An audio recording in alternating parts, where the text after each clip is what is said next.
Okay, welcome to the last week of classes. So today I want to finish up on nutrition and digestion. We should be able to get started on the immune system. Wednesday we'll do more on the immune system, and then on Friday a little more on the immune system and some stuff related to preparing for the exam. Do you guys need reminders as to when the final exam is? Okay, I'll try and remember to send out a reminder along with locations for review sessions. I'm going to try and have review sessions on Monday and Tuesday next week, 5 to 7, but I'm still finding a place. So last time we had looked at different kinds of digestive systems. We're going to look at one more after this, but the basic idea of starting with some region to bring in the food. And I talked a little bit about birds, didn't specifically mention the crops. So some animals have a food storage region, which also can do some preliminary processing. For some animals, they can hold stuff in the mouth. Some have a crop. And in the case of birds, they have a crop. And then we need a name for the tube after the crop. It's called the proventriculus, which is not something I remember from moment to moment. For animals that don't have teeth, some other way to grind up food to break it down mechanically is handy. And so for birds lacking teeth, they have this very muscular gizzard, and they ingest small hard particles to use in place of teeth. So rather than have teeth in there, they just bring their food in with these small hard particles of sand or, if they're big enough, even small rocks. I think some dinosaurs, they were actually small stones. And then this muscular gizzard keeps grinding these things against the grit and breaks it down.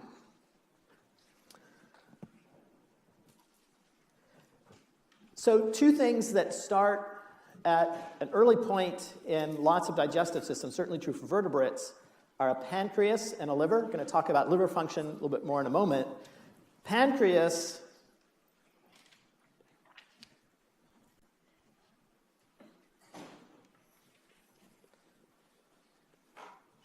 secretes sodium bicarbonate, which is going to do what?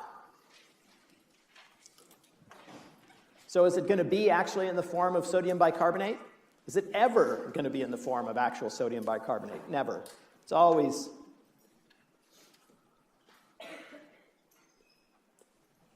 going to be sodium and bicarbonate. In fact, it's actually secreted as sodium being moved out into the gut, and then bicarbonate follows passively through a transporter, through a bicarbonate transporter.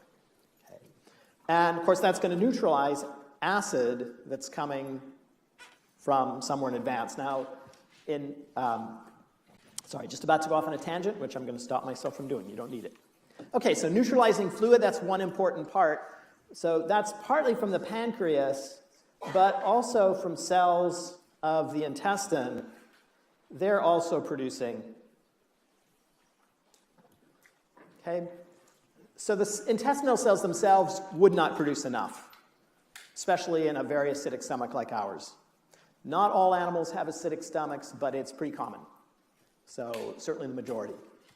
And so the pancreas helps to neutralize the fluid. That acid is really useful when you're trying to break down larger chunks, when you need some really harsh environment to break things down with the acid, but it is hostile when you're trying to absorb material. And it's hostile to other enzymes. So pepsin is resistant to acid, but a lot of the other enzymes that your intestine produces are not resistant to acid. So if the intestine was still acid, not only would that acid attack your intestinal cells, it would also destroy enzymes. Okay? So when you get to the intestine, you need to neutralize it and then produce also a whole bunch of other enzymes. Lipases for fats, additional proteases. So trypsin is a protease you produce from the pancreas.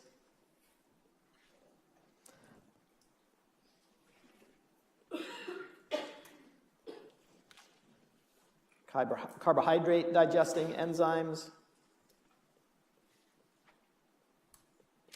DNAases.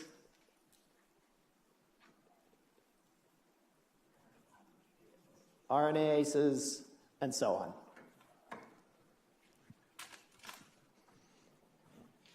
So the pancreas is producing all these enzymes. In the case of the proteases and some of the others, they're actually produced again as inactive, they're called zymogens, but inactive precursors, because if they were produced as active enzymes, they would digest the pancreas. So they need to be produced in inactive form, and then they're activated, usually by other enzymes, once they get into the intestine. Okay? The intestine also produces some enzymes. They tend to be either in small amounts or they're tethered to intestinal cells. We'll talk about that a bit more later. So they're actually membrane-bound enzymes that are doing the last stages of digestion. They're doing things like breaking down dipeptides, 2 amino acids, into a pair of amino acids, right before they're absorbed. Gil? Are there diseases where stuff like this is produced actively in the pancreas? So are there diseases where these things are produced actively in the pancreas? There probably are, but I don't know them. The one exception to that would be cancers, so pancreatic cancer. And one of the big risks of pancreatic cancer is that it damages, well, it's producing large numbers of cells that are producing these enzymes that can't get anywhere. And then I guess another disease that is really dangerous is pancreatic blockage. So if the duct from the pancreas into the intestine is blocked, then those enzymes are trapped there. And if they're trapped there, they can start to be activated. And that is a bad thing. You do not want active enzymes outside of your intestine in an area where you can't control them. Okay, does that make sense? So pancreatic blockages are really dangerous. And pancreatitis, so one of the reasons you want to get at pancreatitis quickly is exactly that. You want to correct a blockage rapidly. Okay, so now we've broken things down. Okay, so we've used acid, which is really good at getting into tight spaces. It's really good at taking larger particles and breaking them into smaller particles to break up chunks of tissue. A strong protease that helps to degrade a lot of extracellular membranes and, again, is going to help get bigger chunks of food into smaller chunks of food. That's in the stomach. And now in the pancreas, we're taking lots and lots of different molecules and breaking them into smaller pieces. Before we go on to talk about absorption, I wanted to fit in this idea again that animals don't necessarily have all the enzymes that they could use. So cellulases in particular, animals often don't have a cellulase. Remember, cellulose is a polysaccharide. It's really tightly packed, so one of the big problems with breaking down cellulose isn't so much that animals don't have the enzymes for it, it's that the enzyme needs to be able to wrap around part of that molecule in order to digest it. And cellulose, just like quinone 10 collagen, is so tightly packed that an enzyme has trouble getting around it. So lots of the organisms that have evolved cellulases are organisms that are just sitting really close to wherever those things are so that they can just secrete cellulase outside of them in large amounts and then absorb the materials that break down. Single-celled organisms and fungi tend to be the things that make cellulases. So what some animals do is grind up food and then use prokaryotes to produce the cellulases. Ruminants are particularly good at it. So what they're doing is they're taking in food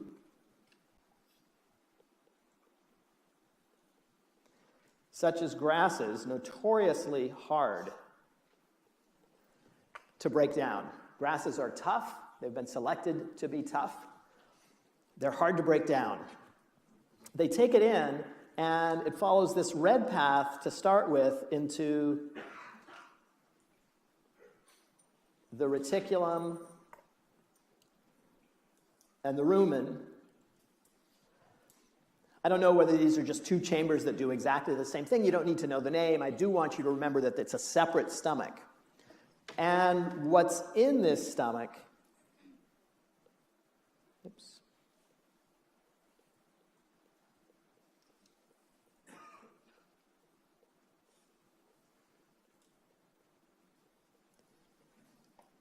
Prokaryotes with cellulases. Okay, so if you were going to draw a ruminant, So here's my version of a ruminant.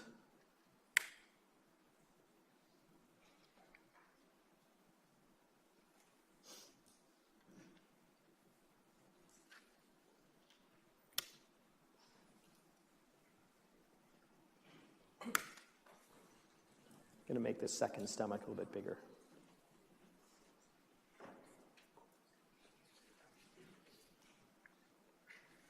So what they're doing is they're taking their food into this first stomach, sending it back out, chew again.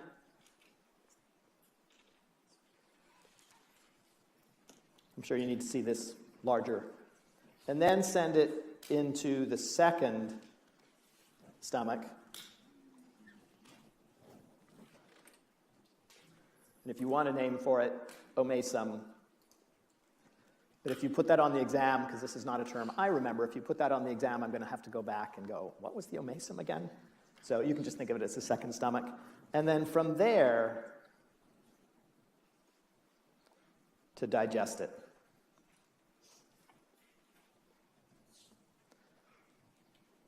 Okay, does that make sense? So there are all these prokaryotes with cellulase, so they grind up this stuff as finely as they can. There are all these prokaryotes happily living in here. Okay, producing cellulases. And then all those prokaryotes get sent back up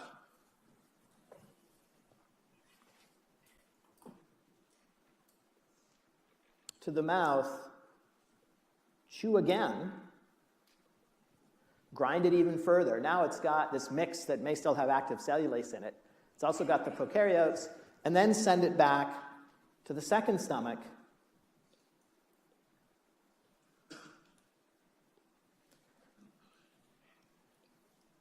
Where this mix of now much better digested, a bunch of the cellulose is broken down, and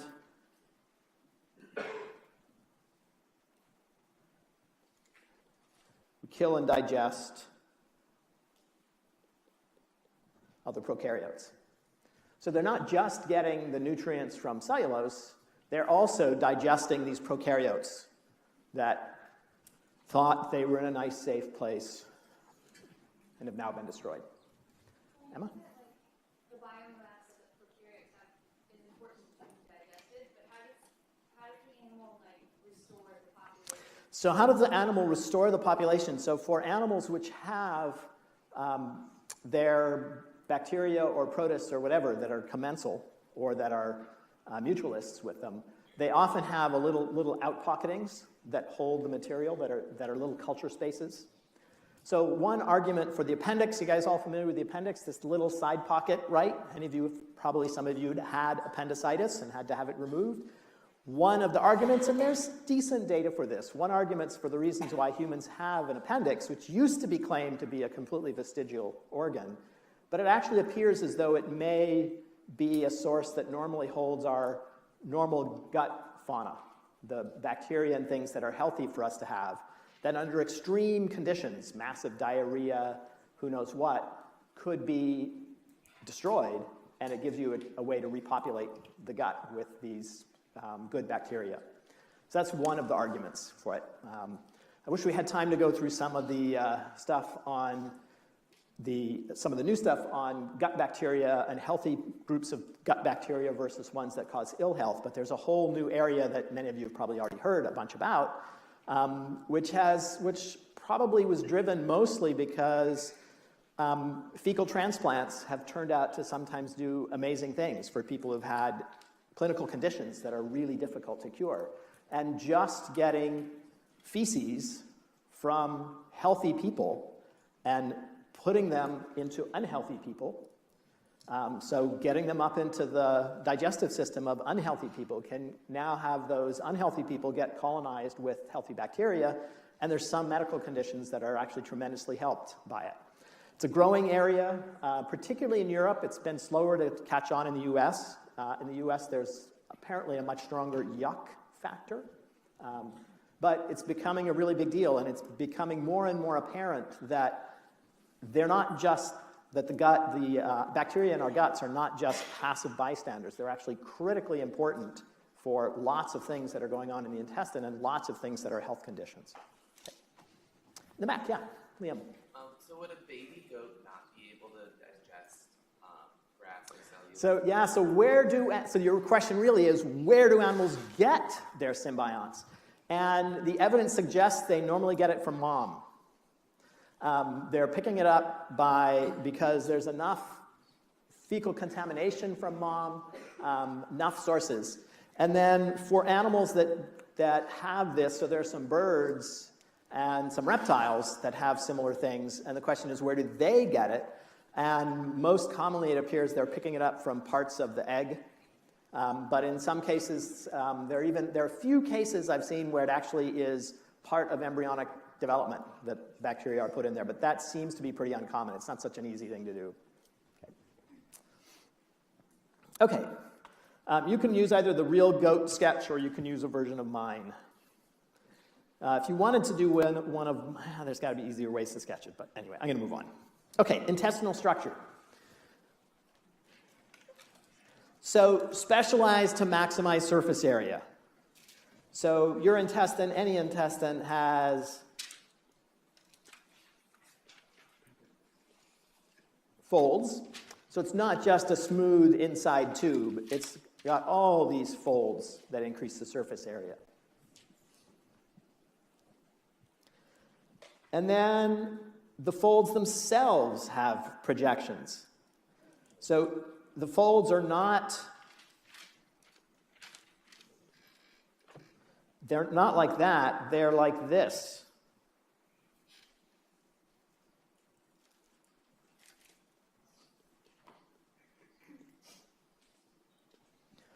And these are like little fingers.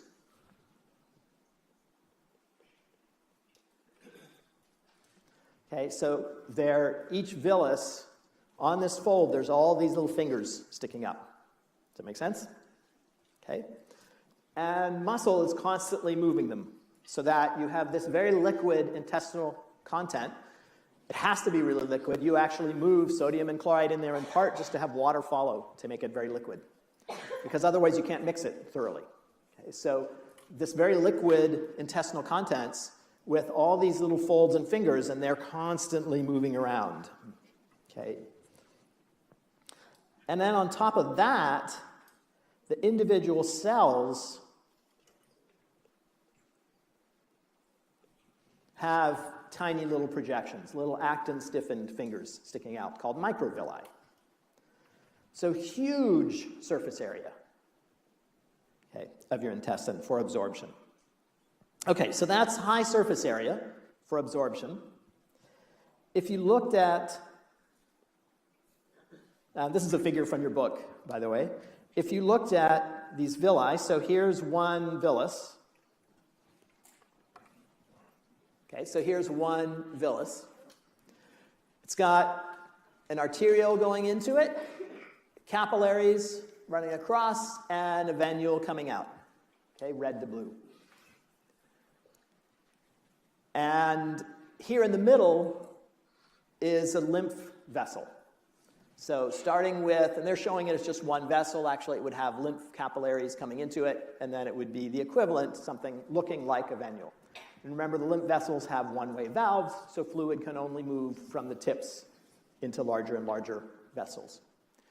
Okay, so what's going on here is that material is being digested. So if we looked at a microvillus,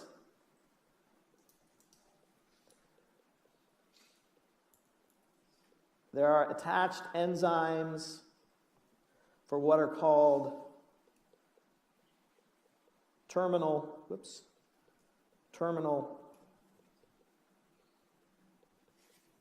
digestive processes, or terminal digestion. When you look at these under a microscope, it actually looks like this very fuzzy edge.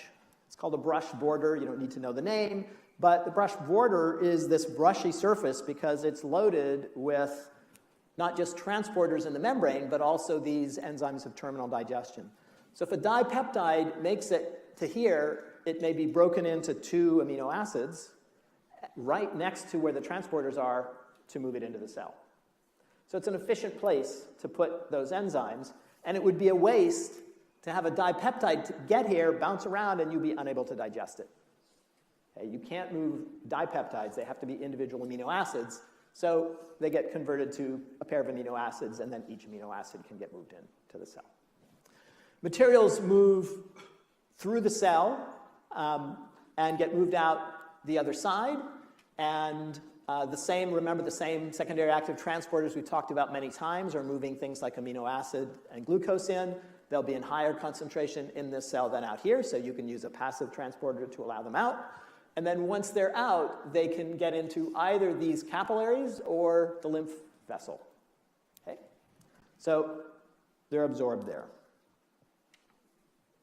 You need mucus. You watched the video on mucus. Here are some of those mucus secreting cells, these red ones.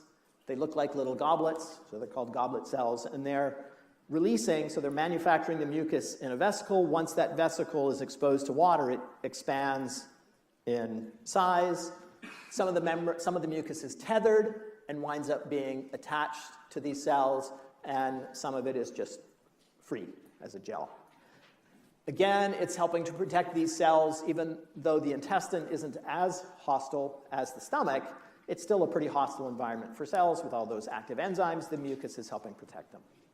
It's also helping protect them against bacteria, and I'm not going to go through all the things that were in the video. Okay, any questions about that?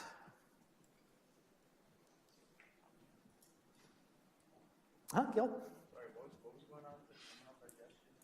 So with terminal digestion,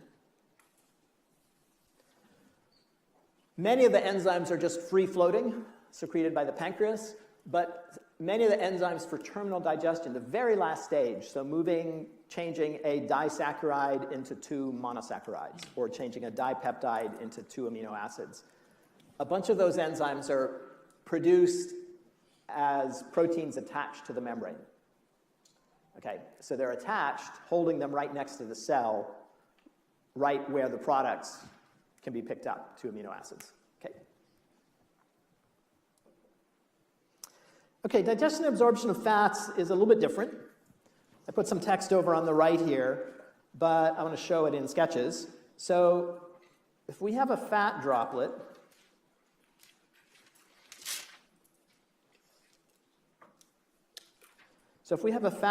here, that fat droplet will wind up being surrounded by bile salts. So what's a bile salt?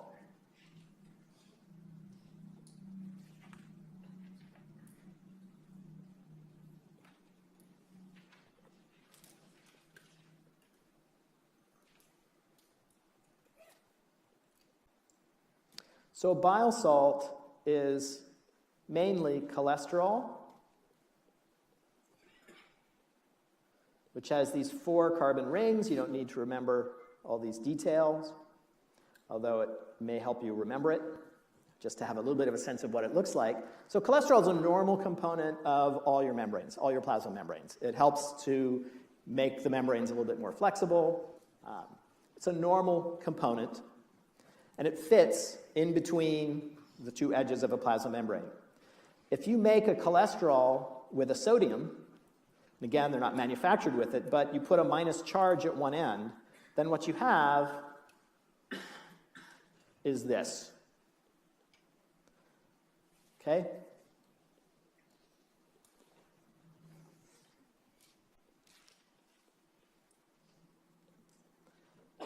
Often referred to as salts of cholesterol. So the cholesterol is hydrophobic. The charged end is hydrophilic. So if you put all these things in, first of all, they'll tend to interact with each other. Just by themselves, what they would do is form this, right? Does that make sense?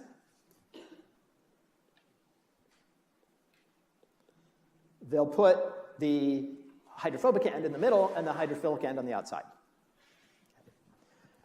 If they encounter a fat droplet, they'll coat it.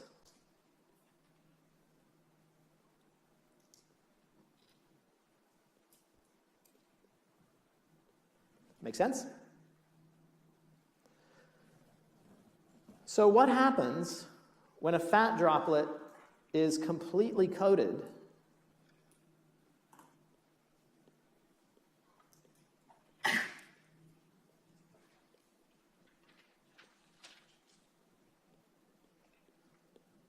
So all these are negatively charged. And we have some of these in excess. Well, it turns out that they interact really well with the fat and that not with water, and so they'll crowd in. And as they crowd in,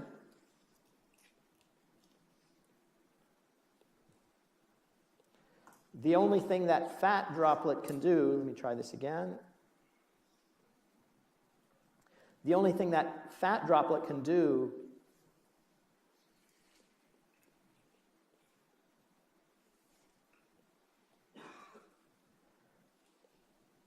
and I'm deliberately not drawing all of these.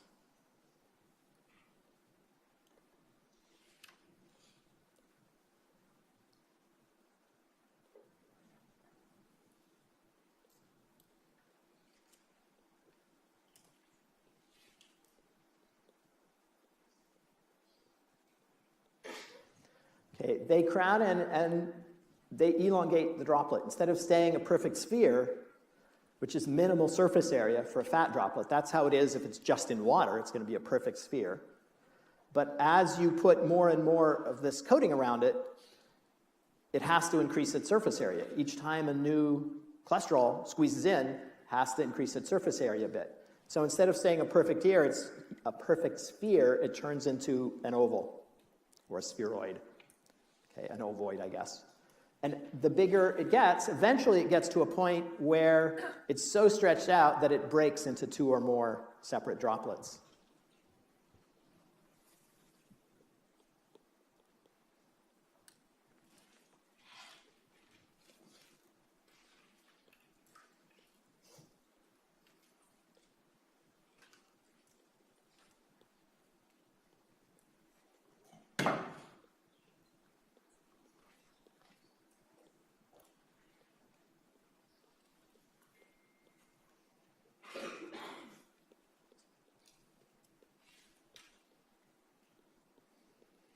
And the blue ones are just to show these extra ones moving in. Okay, why does that matter?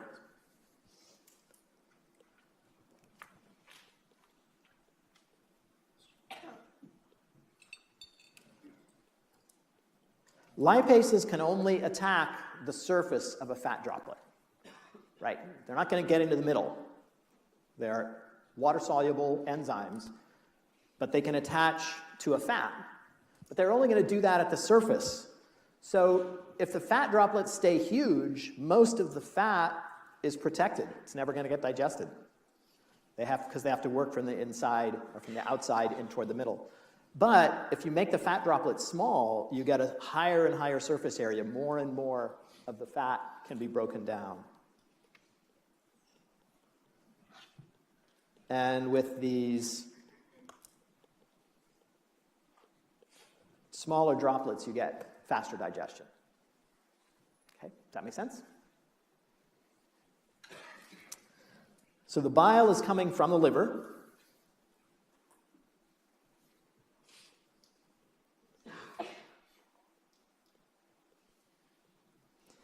And it's called emulsification, turning these large fat droplets into smaller ones. And then lipases attack at the surface. It's a violent life in there. What are they doing? Just to remind you, structure of a fat is this glycerol, 3 carbons,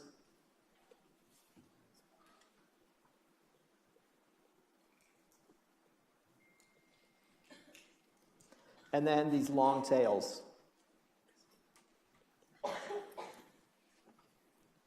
Okay, Okay, those long tails are all connected by this C double bond O, and what a lipase does is chop those off. So we wind up with two fatty acids. Two fatty acids, here's one. This carboxyl group, C double bond O with an oxygen, here's where a hydrogen could be, so it can donate a hydrogen, that's what makes it a fatty acid. And in the stomach and elsewhere, some of them would actually have a hydrogen, some of them would not at any given moment. Okay? They're not strong acids. So here's two of those, and then here's what's called a monoglyceride. This 3-carbon chain is a glycerol, so a monoglyceride. When all three are on there, it's a triglyceride. Okay, 3 fatty acids. Okay, so it gets broken down into a monoglyceride and these fatty acids. Those then get absorbed. Okay, again, that cholesterol interacts pretty well with membranes. So they move across a membrane, they're processed a bit more with the Golgi, some protein is added, and they're changed into something we now call a chylomicron that has a surface that is hydrophilic and an interior that's loaded with fats. Okay, and from there, they move into lymph capillaries, get carried in the lymph back to a major vein near the heart, and from there, they can go to the whole body. Okay, does that make sense? Okay, after a fatty meal, these capillaries can have so many fat droplets in them that the contents are white. And the major lymph vessels coming from the intestine can actually look white. Extracellular fluid, which is mostly clear, and then all these fat droplets. And for that reason, these lymph vessels were termed lacteals because it looked like they were producing milk. So when early anatomists looked at them after a fat-rich meal in an animal, what looked like milk was in these lymph vessels. So they called them lacteals, like lactating. Okay. In fact, after a fat-rich meal, I've collected blood. Some of my postdoc research, when we were studying feeding and fertility, we collected blood from rats right after a massive meal that was really rich in fats. Turns out they loved butter-flavored Crisco, especially with a little bit of sugar in it. They just loved it. So you could get them to eat a lot. And when you collected blood after a fat-rich meal and spun out the red blood cells, what you wound up with was this cloudy white fluid with just tinges of pink. Okay, so much fat in it. So now, when I eat a fat-rich meal, I think of my blood turning into this incredibly milky-looking stuff. Doesn't help nearly as much as I would like when I'm overeating, but still. Okay, does that make sense? Okay. Okay, here's terminal digestion for carbohydrates. And this is just a reminder, you don't need to memorize these. I would like you to know that starch or glycogen are multimers, polymers of sugars. And then I want you to know that there are enzymes that break those down, like amylase breaks down starches, and disaccharides that will then convert a pair of sugars into two individuals. Okay. Maltose switches to glucoses. Maltase converts into two individual glucoses, and so on. Sucrase converts sucrose, which is a glucose and a fructose, into the two individual sugars.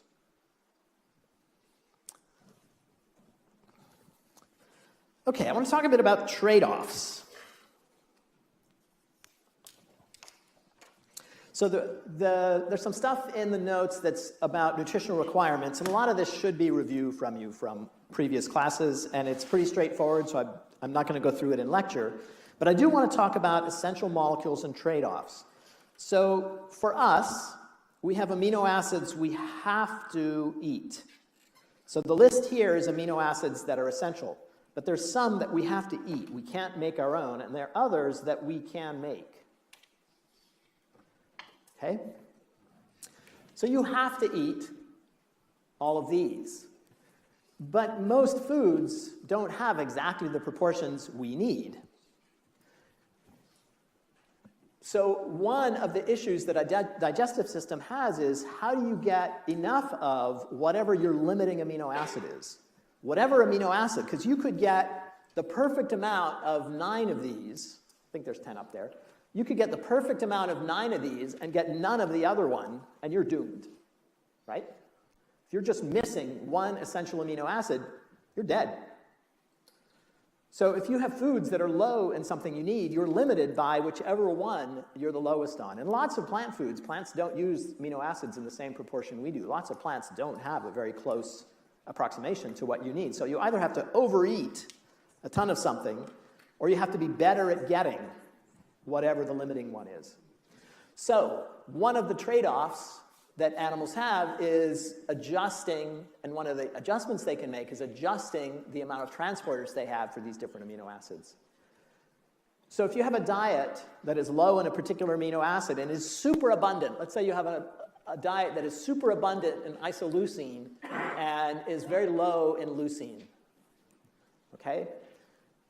Actually, I think these may use the same transporter. Let's go to phenylalanine. Okay, so super abundant in isoleucine and really low in phenylalanine. What should you do? Have tons and tons of transporters for isoleucine and few for phenylalanine? Because there aren't many phenylalanines. I mean, why bother? Or should you have tons of transporters for phenylalanine, because you want to get every last one, and relatively few for isoleucine, because there's tons. It's easy to get. Okay. So this is something I want you thinking about. When you have a diet that is low in something, like phenylalanine, selection favors, and your body does this, selection favors putting in more transporters, making more of them for whatever you're low in. And your intestinal system adapts. One of the craziest things you can do to your intestinal system is to decide, okay, for 3 days every week, I'm going to be a vegetarian. And then for 3 days every week, I'm going to be an absolute carnivore and eat nothing but meat. And your poor intestine is constantly playing catch up. It's constantly adjusting to your change in diet. As omnivores, we change quite a bit. You change, it takes probably hours to days to change what you're doing in your intestine. But some of those changes are pretty dramatic. During pregnancy, the total surface area of the intestine increases. When you're short on particular dietary parts of your diet, particular ions or whatever, you increase transporters for those. If you're really short on it, then for some of those, you get hungers for them. Salt hunger when we're really short on salt, although our salt hunger continues even when we have plenty. But you have specific hungers for particular kinds of foods. Lots of animals don't get enough calcium, and so there's hunger for calcium. When there are bones out in the forest, one of the things I watch for is antlers or bones when I'm wandering around in the woods. Mice and other animals chew on them. So mice often have relatively low calcium diets, so you can find bones that are all gnawed up by mice. I have a couple that look like elaborately made carvings. That when I show them to visitors, they think, weird abstract carving. It turns out it was just made by mice chewing on bone. Okay, does that make sense? Okay, reabsorption of water at the end of the digestive system. I talked about this briefly. So you're doing this in your colon. You're doing some final absorption in the large intestine, the colon, and you're recovering water. That's one of the major functions of the colon. So how does that work? So if here's the lumen,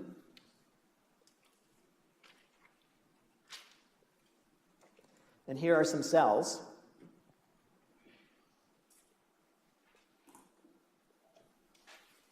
And there's more than one way to do this, but we're just going to use the kinds of transporters we've already talked about.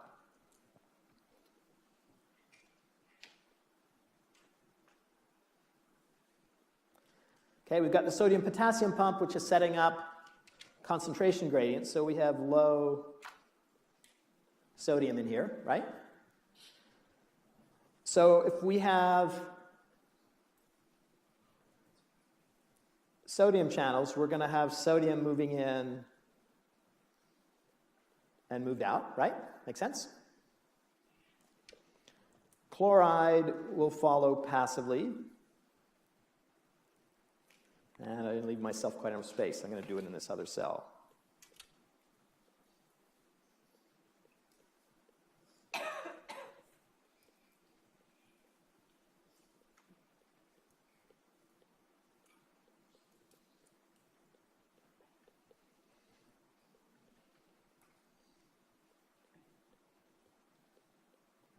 Okay, that makes sense?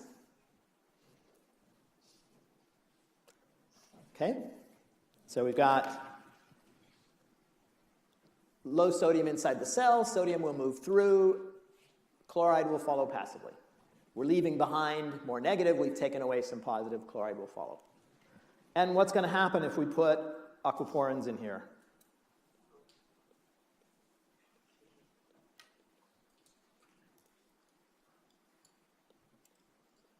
Okay, what's going to happen?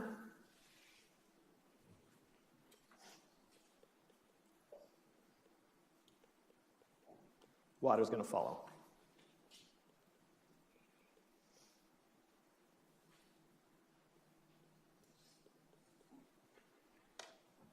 Okay?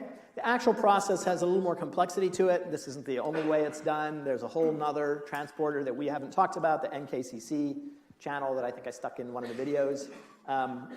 But if you remember this, you have it in principle, and as you learn about other channels and things, you would be able to track all the rest of it.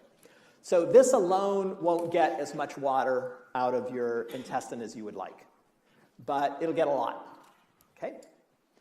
So this is absolutely critical. Cholera toxin blocks this channel. Okay?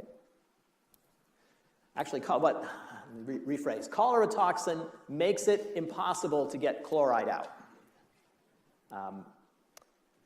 It's not quite correct that it blocks that channel. Anyway, so cholera toxin means the chloride stays here. If the chloride stays here, what's going to happen?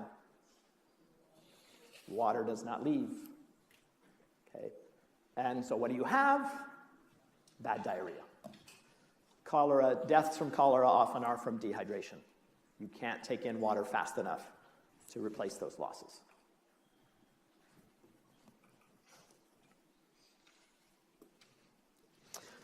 Okay, a few other comments before we finish up here. There's hormones we've already talked about that are really important for regulating hunger and regulating nutrition. Thyroid hormones matter, insulin and glucagon matter. There are some specific hormones to the digestive system that we won't talk about more here. It's a very finely regulated process.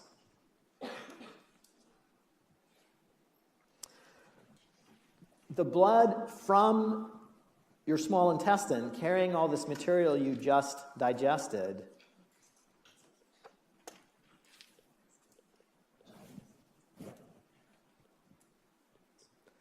goes from the small intestine through a blood vessel, the hepatic portal vessel. Looks like a vein. Okay, it goes from the intestine, carrying all these nutrients you just picked up, to the liver. The liver includes a lot of enzymes that detoxify, okay, produces enzymes that detoxify molecules. Plant foods in particular are high in toxins, plant defenses, and the liver detoxifies a lot of those. The liver also is a major immune organ. It has many, many macrophages and other white blood cells, and those are attacking bacteria and viruses that get in through your intestine. The intestine is a violent place. And you, unfortunately, do not eat only nice, smooth, round things. You sometimes eat things that have sharp edges, like tiny bits of grit. And those things with sharp edges, plus the bacteria in your intestine, are not all friendly, kind bacteria. Many of them are hostile bacteria that are trying to attack you, and they penetrate. So your intestine always has some tiny breaks, and bacteria and viruses can get into you through those breaks. Why don't you constantly have blood infections? Thank your liver. Okay, the liver, as a major immune organ, is having all that material past all these white blood cells, and it is removing nearly all of the nasty stuff in there.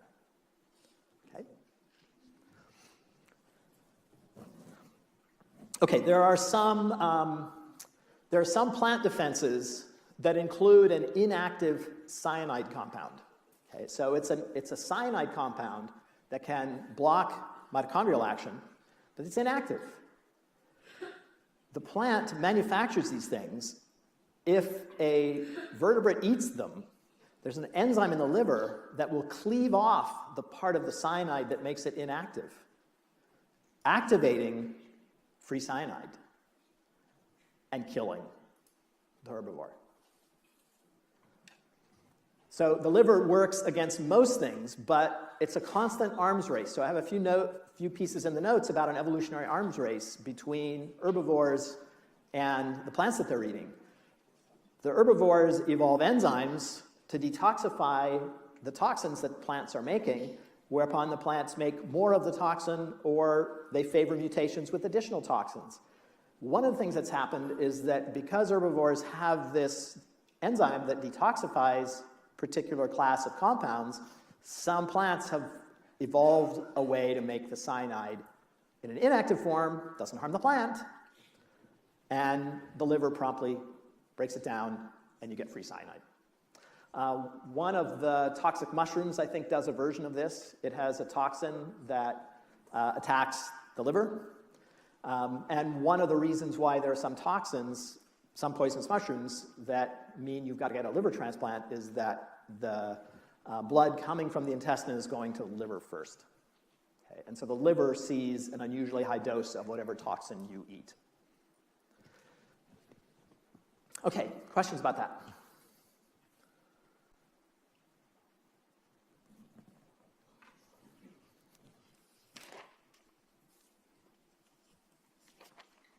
Okay, I have more in the notes about trade-offs, so I want you to take a look at those. I want to spend just a few minutes talking about the immune system, mainly so that I can claim I actually started the immune system today. And we have 3 minutes, so I'm going to do it.